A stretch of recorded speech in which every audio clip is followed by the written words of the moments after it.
خدا سلام.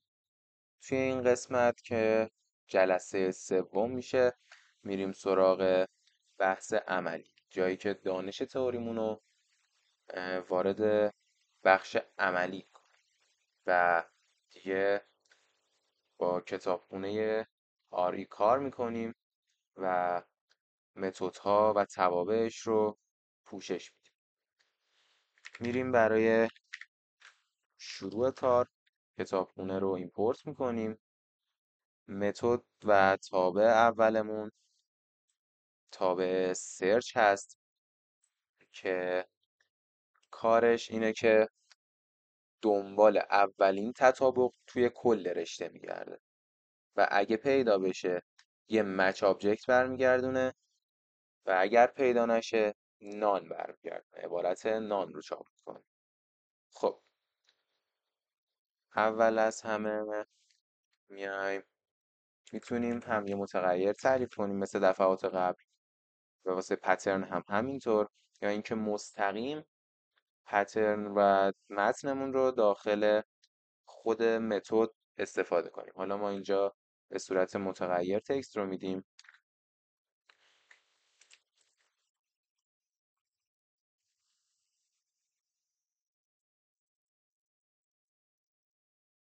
چیز و حالا یه متغیر مچ میسازم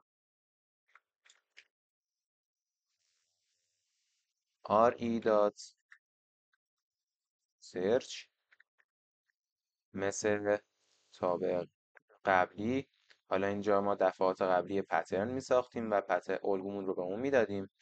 حالا اینجا من داخل خودش استفاده میکنم و که اسلش دی مثبت، هرچی عدد پیدا کردی و به من برگرد.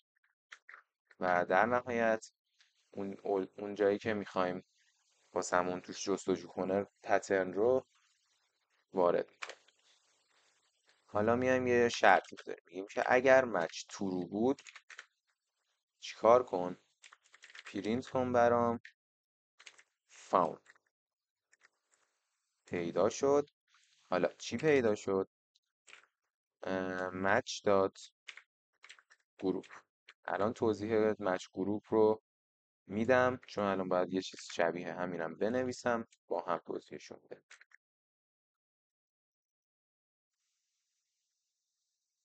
یکی رو بکنیم ساب اسپن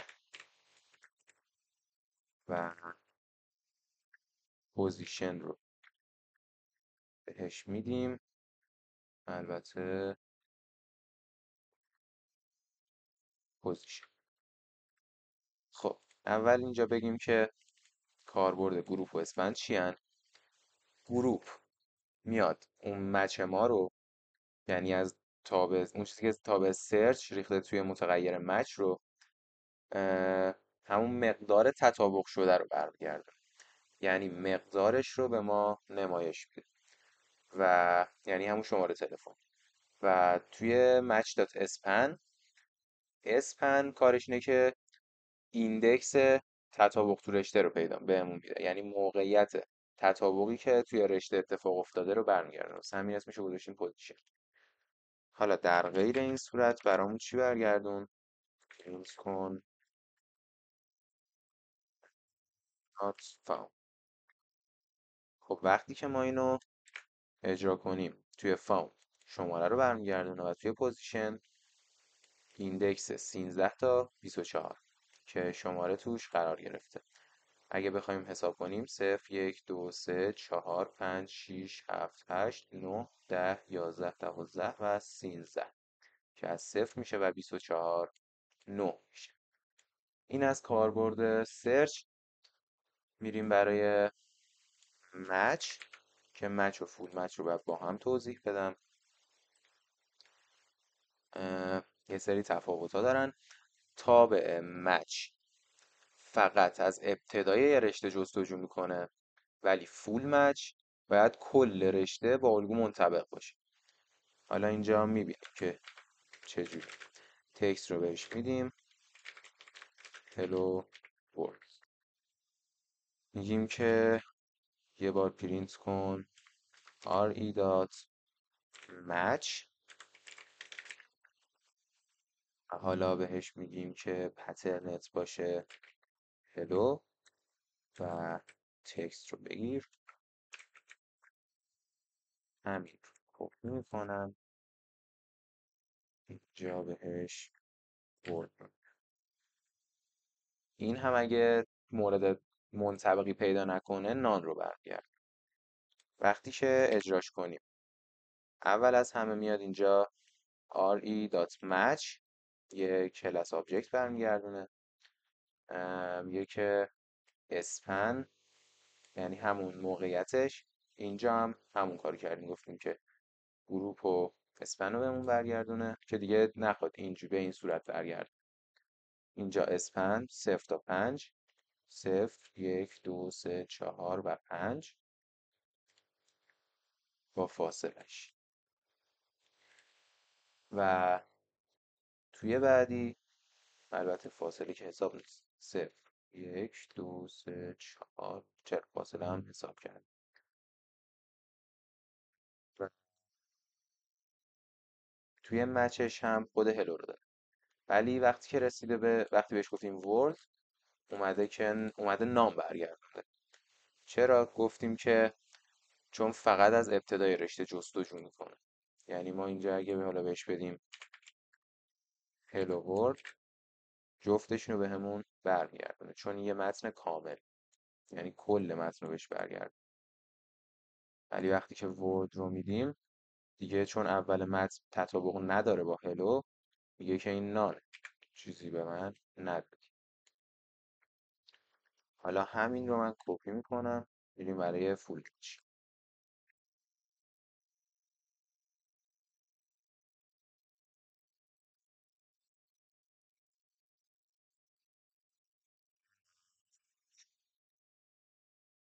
جا اینا رو میکنیم فول مچ.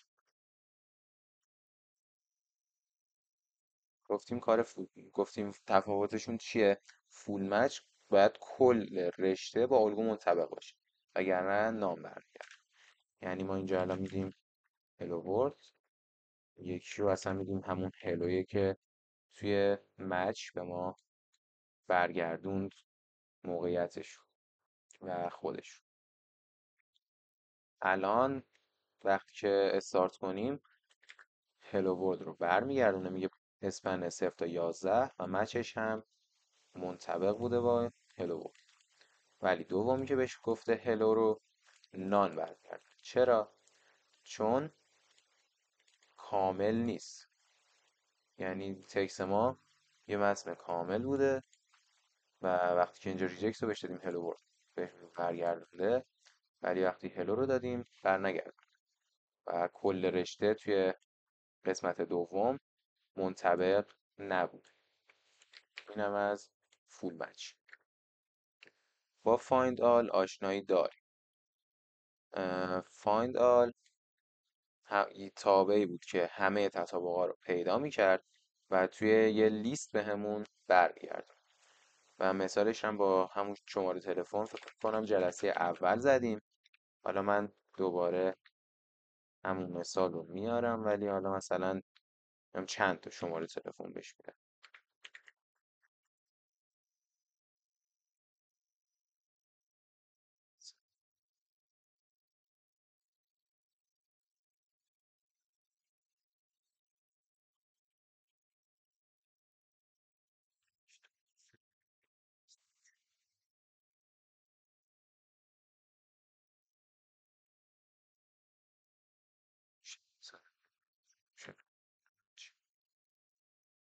چهار سه دو.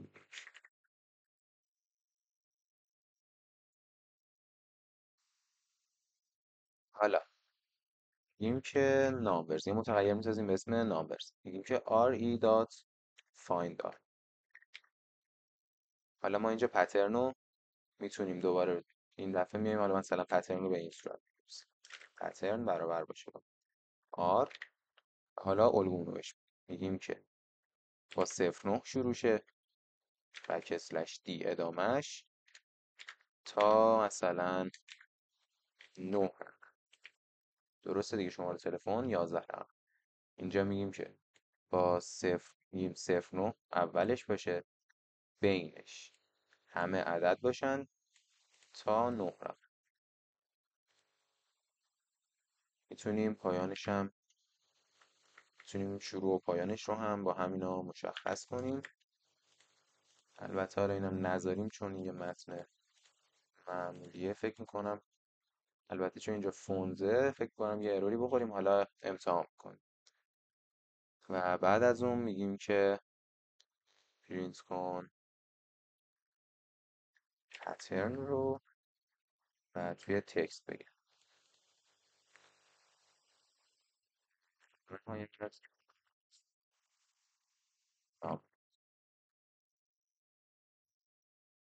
درست گفتم چون اولش با حروفه اشتباه میکنه. خب همونطور که میبینید تمام شماره تلفن ها رو ریخت داخل لیست و جداشون کرد. ریجکسمون چی شد؟ گفتیم که با 09 شروع میشه و 9 رقم هم بعدش. حالا اگه مثلا یکیشو بذاریم مثلا بیایم هم اینجوری بدیم پیداش نمیکنه. این حالا خودش یه ریجکس داره که بعدا با ریجکس دقیق شماره تلفن آشنا میشه و توی پروژه های عملی استفاده میکنه. این هم از تاب فایند آل. بعدی فایند ایتره. البته یه نکته جا داره که بگم، تاب سرچ میاد توی کل متن میگرده ولی مچ فقط از اول رشته شروع میکنه. فول مچ هم مخصوص زمانیه که بخوایم مثلا مطمئن شیم کل متن ما فقط اون الگو باشه، مثلا اعتبار سنجی ایمیل یا شماره تلفن. یعنی مثلا به جای اینکه از فایندال استفاده کنیم برای شماره تلفن، بهتره که از فول مچ استفاده کنیم. حالا اینا رو بعدا میبینیم. خب تابع بعدیمون گفتیم تابع find ایتر. یه تابعی مثل همون فایند آله، اما به جای لیست آیتمای قابل تکرار از نوع مچ آبجکت برمیگردن. یعنی چی؟ اینجا دوباره یه تکست میسازیم، مثلا میوه بهش میدیم اپل با فاصله بنانا دوباره اپل میدیم، بعدیش هم میدیم میگیم که به ازای هر مچی داخل re.find ایتر و همینجا مستقیم بهش میگیم اپل و از تکست پیدا کنیم به ازای هر چیز منطبق داخل متنمون با این الگو. پرینت کن برام مثلا found at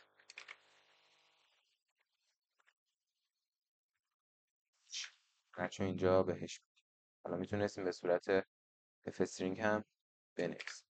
وقتی که اینو می نویسیم میاد به این صورت بهمون برمیگرده found at و به صورت match object برمیگرده. اگه بخوایم که فقط مثلا همون اپل رو به ما برگردونه یا مثلا اسپنش رو برگردونه میگیم که دات دوباره اگه اشتباه نکنم اینم مچه. نه مچ نیست، اسپنش رو بزنیم اسپنش میاد ایندکسش رو برمیگردونه و اینم فکر میکنم همون گروپ باشه. آره گروپش میاد اینو برمیگردونه. میتونیم به این صورت بنویسیم. کلا استرینگش میکنم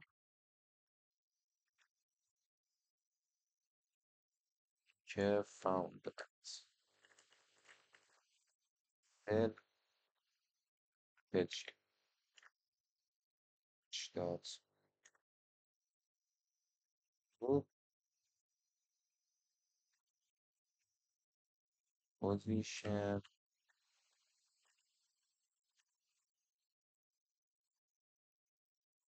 دات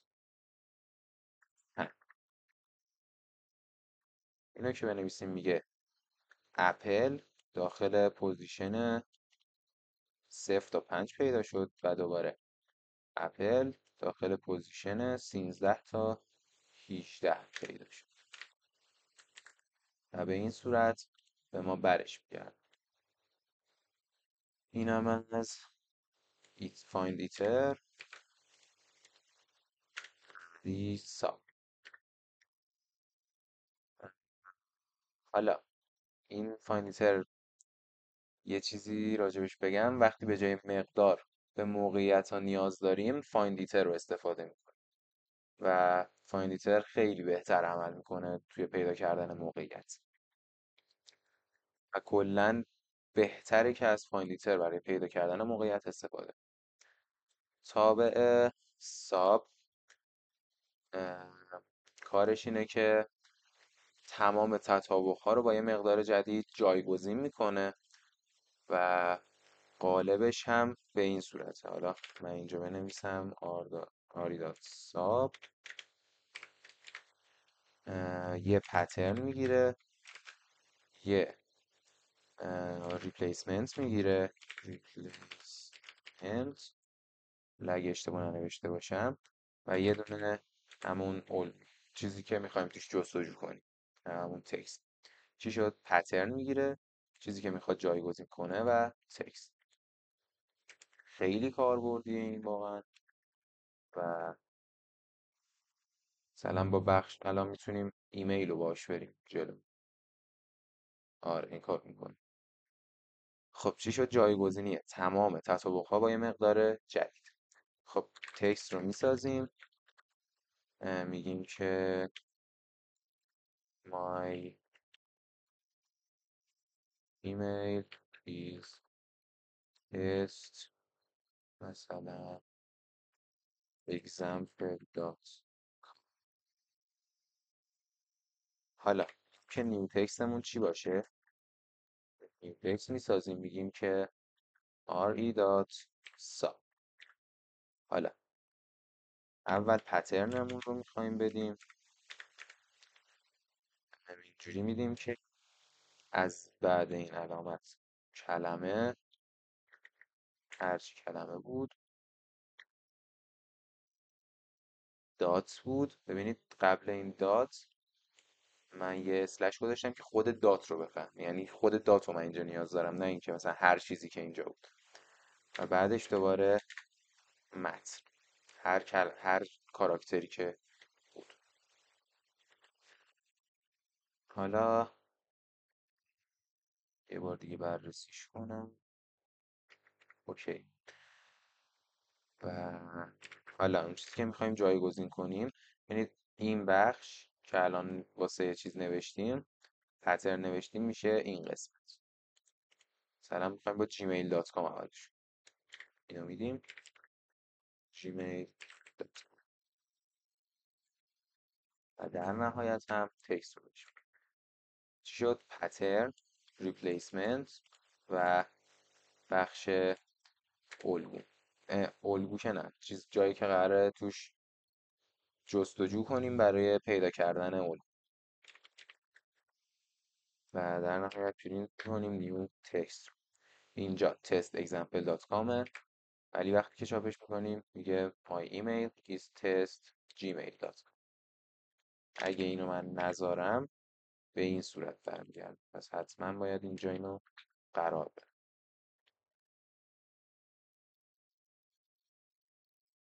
اگه اینو اینجا نذاریم چی میشه؟ 2 تا اینو میذاری، یعنی دیگه وقتی که اینو میذاریم اینجا دیگه نیاز نیست که اونجا کاری بکنیم. اینجا بخوایم یه آندرلاین هم بذاریم پشت این جیمیل، یه خودش اینجا اینو پیدا میکنه و بعد این حساب جا مثلا این gmail.com مثلا outlook مثلا چیز.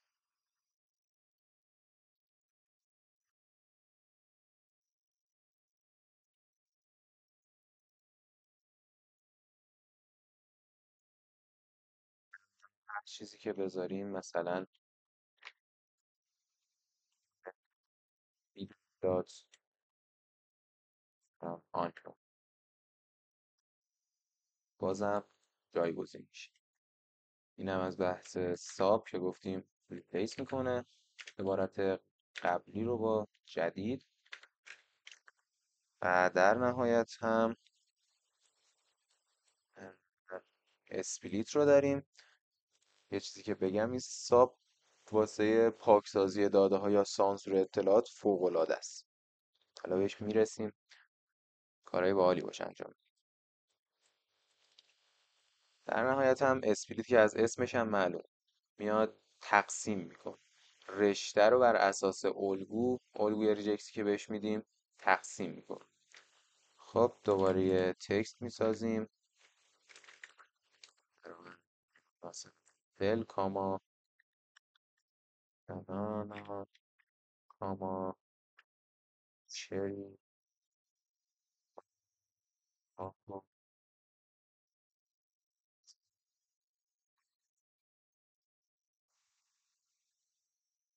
حالا میگیم که ریزالتمون برابر باشه با آر ای دات. این متغیر دیگه خودتون بهتر از من بلدید، هر اسمی میتونه باشه. اسپلیت و دوباره ما اینجا پترن رو میدیم، میگیم که به این صورت میخوام و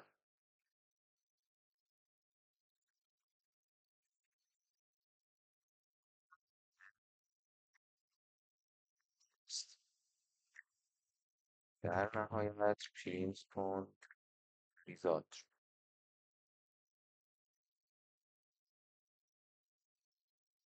حالا وقتی که اینو ما چاپش کنیم میاد اینا رو جدا سازی میکنه و خیلی تمیز برامون برش میگرده.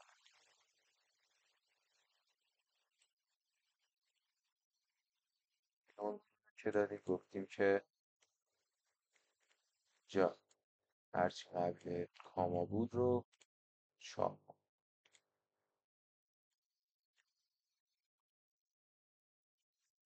کنیم به این صورت چاپ میشه. این اصلا فرقی نداره، این اصلا بذاریم یا نذاریم. مثلا این ببینید چاپش نکرد.